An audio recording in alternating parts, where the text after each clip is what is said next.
West zone regional conference Boolean convention centre में regional conference का आयोजन किया गया है। सीजीआई सूर्यकांत कॉन्फ्रेंस में शामिल हुए। सीधी लाइव तस्वीरें आपको दिखा रहे हैं। तो इंदौर से सीधी लाइव तस्वीरें जहाँ पर मुख्यमंत्री डॉक्टर मोहन यादव शामिल हुए हैं। इंदौर से सीधी लाइव तस्वीरें आपको दिखा रहे हैं। Dignity and inclusion. We are deeply honored by the gracious presence of Honorable Mr. Justice Suryakant, the Chief Justice of India and Patron-in-Chief National Legal Services Authority, Dr. Mohan Yadav, Honorable Chief Minister of Madhya Pradesh, Honorable Mr. Justice Vikram Nath, Judge Supreme Court of India and Executive Chairman National Legal Services Authority, Honorable Judges of the Supreme Court of India, Shri Arjun Ram Meghwal, Honorable Union Minister of State, Ministry of Law and Justice, Government of India, Honorable Chief Justices and Honorable Judges of the High Court, Honorable Executive Chairpersons of State Legal Services Authority, Chairpersons of High Court Legal Services Committee, Member Secretaries of the State Legal Services Authority, respected spouses of Honorable Judges, members of the Bar, ladies and gentlemen. The theme of this conference reflects our shared commitment to strengthening access to justice through dialogue and collaboration.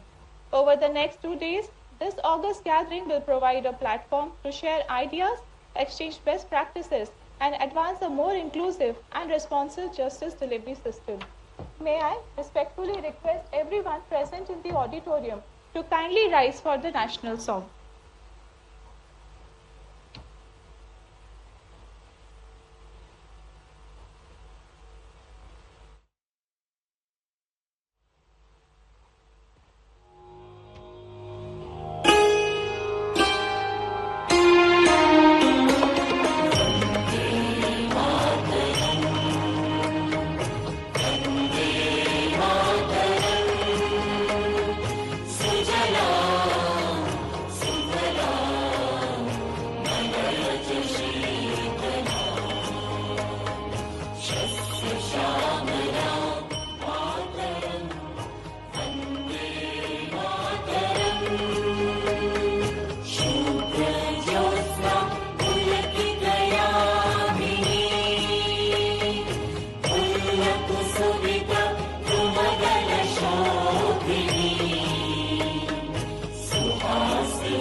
लगभग 250 से 300 साल पहले इसी नगरी प्रजावत्सल, धर्मनिष्ठ, न्याय और सुशासन के प्रतिमान स्थापित करने वाली लोक माता अहिल्या महारानी की यह नगरी है।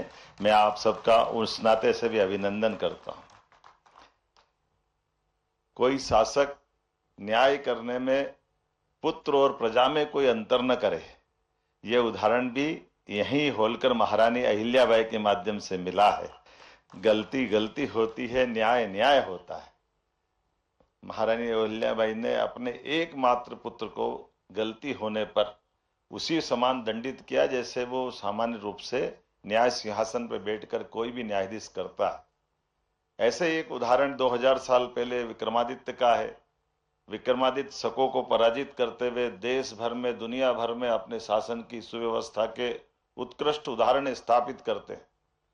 और काल के प्रवाह में घटनाक्रम ये होता कि विदेशी शासक के आक्रांता की बेटी से उनका विवाह भी हो चुका होता है, और उस विवाह के बाद जैसा होता है कि विक्रमादित्य अपने विजय पताका फहराते हुए आखिरी में सिंहासन रूढ़ होते हैं, और विदेशी आक्रांता के नाते से उनके पत्नी के भाई तीनों को बंदी बनाकर उनके सामने लाते हैं, और न्याय का घटनाक्रम घटता है।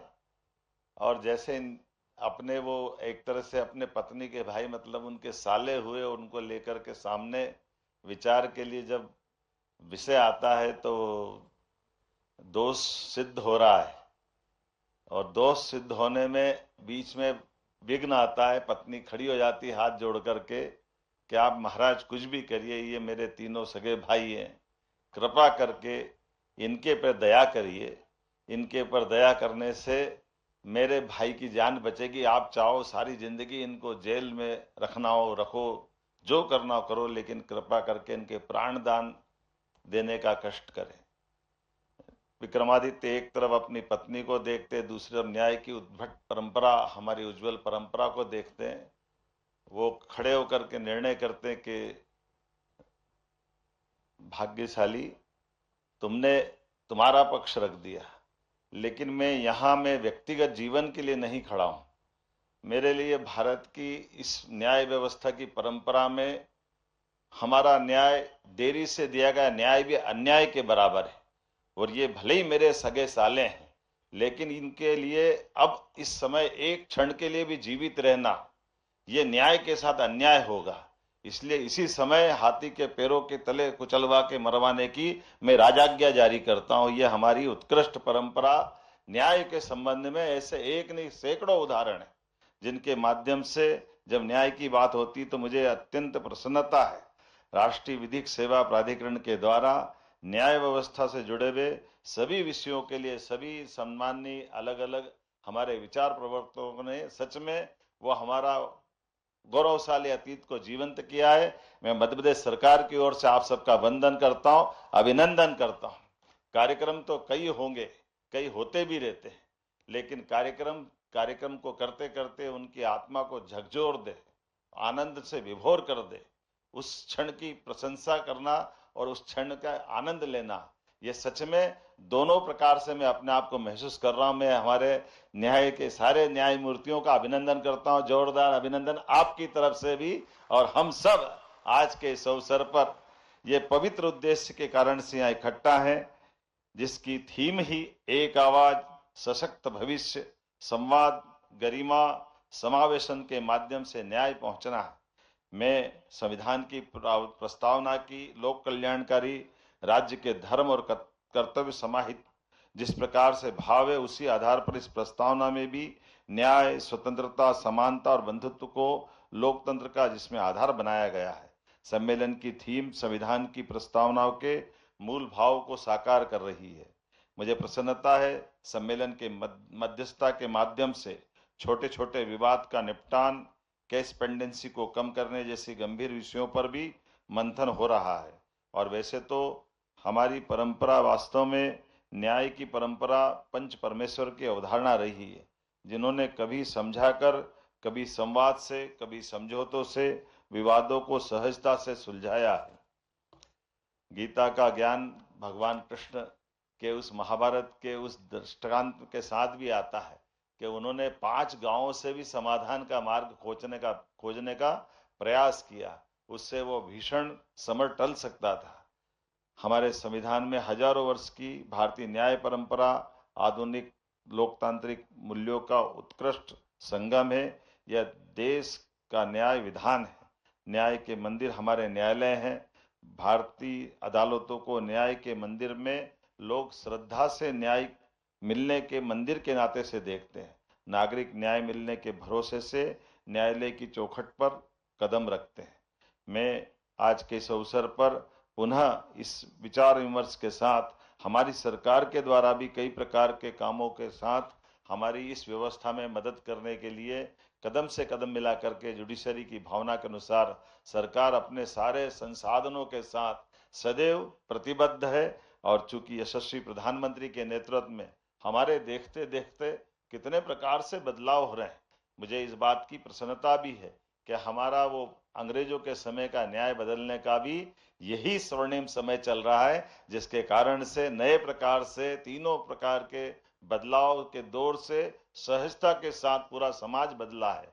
और हमारे लिए आधुनिक तंत्र के आधार पर भी अब ई filing, digital record, one data one case, virtual सुनवाई, आधुनिक न्याय प्रबंधन जैसी प्रणालियों का न्याय प्रणाली के माध्यम से कायाकल्प हुआ है। माननीय प्रधानमंत्री जी के नेतृत्व में सच में सदियों पुराने औपनिवेशिक दौर के कानूनों की जगह जो कानून लागू किए गए हैं, वो इसी कड़ी में जन विश्वास अधिनियम के माध्यम से छोटे छोटे उल्लंघनों को भी अपराध की श्रेणी से बाहर कर कानूनों को अधिक सरल और नागरिक हितैषी बनाया गया है। और लोक कल्याणकारी राज्य के नाते से हम भी इसी दिशा में लगातार आगे बढ़ रहे हैं। हमारे सरकार के माध्यम से भी सभी प्रकार के प्रबंधन किए गए। और जैसा कि अभी वर्तमान के माहौल में हमने सबने देखा है, अभी से थोड़े दिन पहले ही संविधान की अनुच्छेद 44 में राज्य भारत के सभी क्षेत्रों के नागरिकों के लिए एक समान नागरिक संहिता के संबंध में जब अपेक्षा की गई, तो मुझे इस बात की प्रसन्नता है बीते समय हमारे बीच माननीय न्यायमूर्ति रंजना देसाई समिति के अनुशंसाओं के आधार पर हमने अपनी विधानसभा से समान नागरिक संहिता विधेयक को अपनी विधानसभा में पारित करके हमारी प्रतिबद्धता सिद्ध की है कि हाँ, न्याय में धर्मों का सबका सम्मान तो होगा, लेकिन न्याय के लिए सर्वधर्म सद्भाव का भाव बनाए रखने के लिए शासन हिंदू, मुसलमान, पारसी, ईसाई में फर्क नहीं करेगा। हमारे लिए आज के इस दौर में युवा पीढ़ी के प्रति भी वही प्राथमिकता है। परीक्षा पेपर लीक, धोखाधड़ी के मामलों में भी त्वरित कार्रवाई करते हुए आज माननीय प्रधानमंत्री जी ने अनाउंस किया, सुबह अगले दिन हमने इसके लिए fast track court Indore, Bhopal, Gwalior, Jabalpur की घोषणा की। मैं धन्यवाद देना चाहूंगा चीफ जस्टिस रसिया जी को। शाम को आपने अपॉइंटमेंट भी किया और एक दिन के 24 घंटे के अंदर ये चारों फास्ट ट्रैक कोर्ट का गठन हो करके हमने हमारी कार्य प्रणाली जनता के सामने लाने का प्रयास किया। मैं साइबर सुरक्षा, राष्ट्रीय स्वचालित फिंगरप्रिंट प्रणाली, E0 FIR, स्मार्ट पुलिसिंग के माध्यम से आज प्रदेश की पुलिसिंग खास करके वर्तमान के दौर की दृष्टि से बेहद सक्षम हो रही है। एक बार फिर मैं justice for children fellowship programme के शुभारंभ और न्याय के स्वर के विमोचन के लिए भी कितनी सुंदर कल्पना की गई है।